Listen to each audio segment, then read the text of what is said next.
The overall goal of this procedure is to develop a microfluidic device that allows endothelial cells to grow under physiologically relevant shear flow and measure the agonist-induced changes in their calcium and nitric oxide production. This method can help advance the field of microvascular research by validating the in vitro microvessel model and bridging the gaps between in vivo and in vitro studies.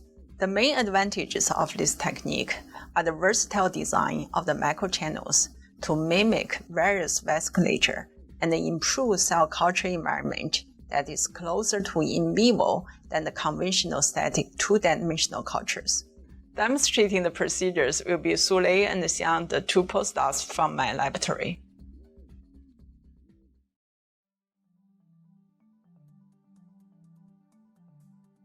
Before beginning, use standard photolithography to create a master mold and soft lithography to fabricate the PDMS microchannel devices as described in the text protocol. To prepare the microchannel devices, first cover the inlet and outlet with a thin piece of PDMS and place the device inside a petri dish with a wet tissue.